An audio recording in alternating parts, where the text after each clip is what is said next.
शाहरुख खान की टीम पर एक्शन लेकर क्या बीसीसीआई को लेने के देने पड़ गए हैं? और इसके साथ साथ सवाल ये भी कि टारगेट तो शाहरुख खान थे, लेकिन अब सवाल सीधे बीसीसीआई पर नहीं खड़े होंगे। दोस्तों, पिछले कई दिनों से शाहरुख खान को लेकर अलग अलग संगठन और बीजेपी के लोग बहुत ही घटिया बयानबाजी कर रहे हैं।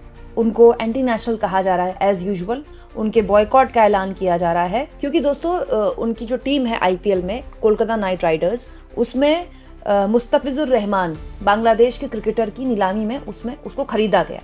हालांकि जब बहुत ज्यादा विरोध हुआ, बीजेपी के विधायक ने शाहरुख खान का विरोध कर दिया। बीजेपी के पूर्व विधायक कह रहे हैं शाहरुख खान ने बहुत गलत कर दिया, वो गद्दार हैं, वो जिहादी हैं। उसके बाद उनकी जीभ काटने पर इनाम घोषित कर दिया गया। तो ऐसा लगा दोस्तों कि बीसीसीआई दबाव में आ गई और बीसीसीआई ने शाहरुख खान की टीम से कहा कि आप बांग्लादेश के इस खिलाड़ी को फिलहाल मत खिलाई। मतलब अब जो आईपीएल होगा उसमें बांग्लादेश का ये खिलाड़ी नहीं खेलेगा, किसी और खिलाड़ी का ऑप्शन बीसीसीआई ने उनको दिया है। अब दोस्तों बीसीसीआई ने फैसला तो ले लिया, लेकिन दोस्तों ये सवाल सतही तौर पर आप कहेंगे कि बीसीसीआई फ्रिंज एलिमेंट्स के आगे झुक गई, जो कि झुक गई।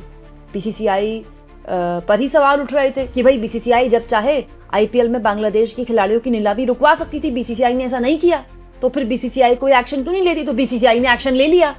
लेकिन अगर आप इसको गंभीरता से देखें, महीन तरीके से देखें, तो बीसीसीआई ने इस एक्शन को लेकर मोदी को फंसा दिया है। कैसे? देखिए दोस्तों, बीसीसीआई एक स्वतंत्र संस्था है, लेकिन वो खेल मंत्रालय या भारत सरकार से ऊपर नहीं है, ठीक है? तो बीसीसीआई पर सवाल खड़े हो रहे थे कि भाई बांग्लादेश की खिलाड़ी की नीलामी कैसे होने दी, बांग्लादेश की खिलाड़ी को आप कैसे खिला रहे हैं। तो बीसीसीआई ने अपने पल्ला झाड़ लिया, कहा कि भाई आप इसको हटा दीजिए, बांग्लादेश के इस खिलाड़ी को अब मत खिलाइए। ऐसा करके अब बीसीसीआई पर कोई सवाल नहीं खड़ा कर सकता। हालांकि इस पर भी पत्रकार नरेंद्र नाथ मिश्रा ने लिखा है, बीसीसीआई फ्रिंज उग्र संगठनों के सामने झुकी, बांग्लादेश की खिलाड़ी को आईपीएल से निकालने को कहा। इस पर हो रहा था विवाद। बीसीसीआई ने नीलामी में किया था शामिल, जिसके बाद केकेआर ने खरीदा था। यही फ्रिंज एलिमेंट भारत के लिए माहौल खराब करते हैं। इस तरह की घटना ग्लोबल स्तर पर अच्छा संदेश नहीं देती। नरेंद्र नाथ मिश्रा जो लिख रहे हैं दोस्तों, गलत नहीं है। बीसीसीआई जब नीलामी करवा रही थी बांग्लादेशी खिलाड़ी की, तो उसे पता था बांग्लादेश में शेख हसीना के जाने के बाद से हालात कोई अचानक से एक रात में खराब नहीं हुए। पिछले ऑलमोस्ट कई महीनों से ये सब कुछ चल रहा है, लेकिन बीसीसीआई को ये सब पता होने के बावजूद भी उसने नीलामी की। क्यों? क्योंकि भारत सरकार की तरफ से उसको हरी झंडी मिली होगी ना। दोस्तों, पाकिस्तान के किसी खिलाड़ी को नीलामी में शामिल किया जा सकता है? नहीं किया जा सकता आईपीएल में। क्यों? क्योंकि वो बैन है भाई। लेकिन ऐसा कोई बैन बांग्लादेश के खिलाड़ी पर नहीं लगा, तो बीसीसीआई ने नीलामी कर दी। अब बीसीसीआई पर सवाल उठे तो उन्होंने उस खिलाड़ी को खेलने पर एक तरह से एक्शन ले लिया। केकेआर से कह दिया, शाहरुख खान की टीम से कह दिया कि आप दूसरा खिलाड़ी ले लीजिए। तो बीसीसीआई ने तो पल्ला झाड़ लिया। लेकिन दोस्तों, इस भर से काम नहीं चलेगा, क्योंकि अगर आपको पता हो ना पता हो, मैं आपको याद दिला दूं, 15 फरवरी को भारत और पाकिस्तान के बीच में मैच होना है। जी, भारत और पाकिस्तान के बीच में मैच होना है। और इसी साल भारत का बांग्लादेश का दौरा अभी भी तय है।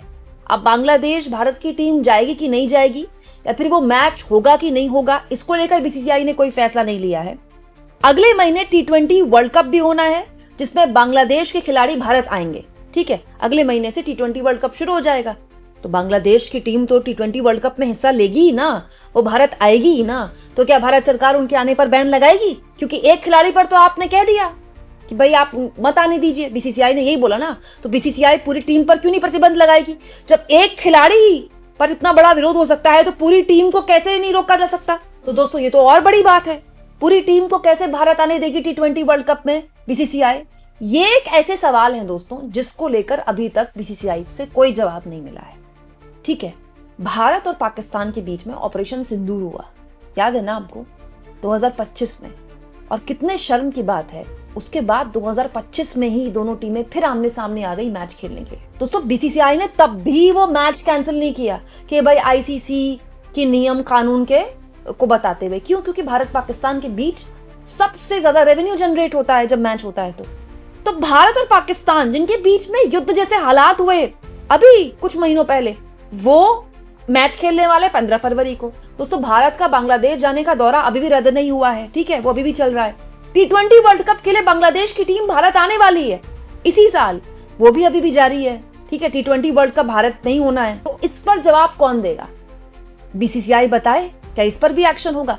या फिर सॉफ्ट टारगेट शाहरुख खान थे, तो शाहरुख खान को टारगेट करना आसान है। मैं आपको एक और बात बता दूं दोस्तों, शाहरुख खान की अकेले की टीम नहीं है ये टीम जूही चावला की भी है और उनके पति की भी है। और नीलामी में शाहरुख खान बैठे भी नहीं थे, जूही चावला वगैरह बैठती हैं।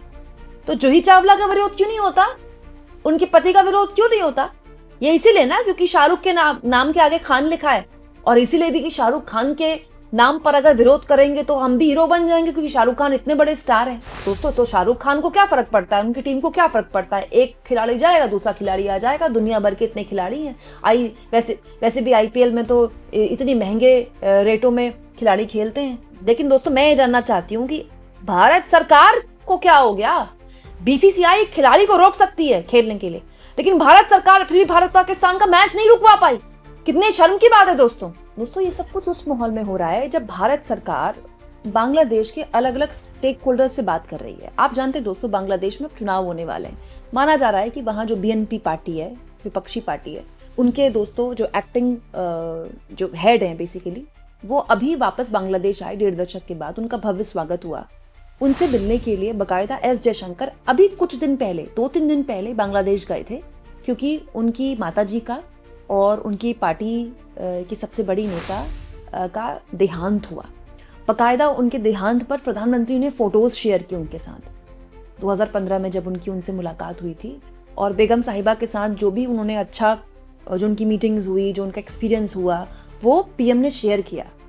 क्यों? क्योंकि भारत और बांग्लादेश के बीच में अभी जो संबंध है वो इंटरम सरकार के साथ है। अभी चुनाव होंगे, उसके बाद वहां सरकार बनेगी तो भारत सरकार चाहती है कि वहां सारे स्टेक होल्डर से बात की जाए। तो एक तरफ तो भारत सरकार बांग्लादेश में अपने विदेश मंत्री को भेज रही है। प्रधानमंत्री विदेश मंत्री के नाम पर इतना लंबा चौड़ा खत लिख रहे हैं, जिसमें वो वहां की पूर्व प्रधानमंत्री को चिट्ठी लिखकर याद कर रहे हैं, बता रहे हैं, संवेदना प्रकट कर रहे हैं उनके बेटे के आगे। और उसी बांग्लादेश की पूर्व पीएम शेख हसीना भारत में है। भारत में अभी भी भारत ने उनको पनाह दी हुई है। और ऐसे हालात में जब नहीं पता कि आने वाला 1 साल 2 साल बांग्लादेश में किस तरह का पॉलिटिकल टर्मोइल ला सकता है, इतने इंपॉर्टेंट मुद्दे पर बीसीसीआई ऐसे लोगों के आगे झुक गई जिनकी शाहरुख खान के आगे या बीसीसीआई के आगे एक्चुअली में कोई हैसियत नहीं।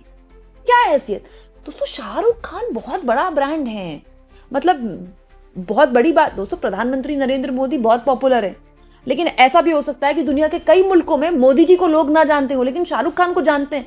शाहरुख खान इंडिया के ब्रांड एम्बेसडर हैं भाई। आप उनको बार बार टारगेट करके आप अपनी छवि खराब करते हैं कि आपके देश के एक नागरिक को आप किस हद तक टारगेट कर सकते हैं। दूसरा, बीसीसीआई अपनी कमजोरी दिखा रहा है, और अगर दिखा ही रहा है तो हिम्मत है तो पाकिस्तान के साथ मैच रोक के दिखा दे।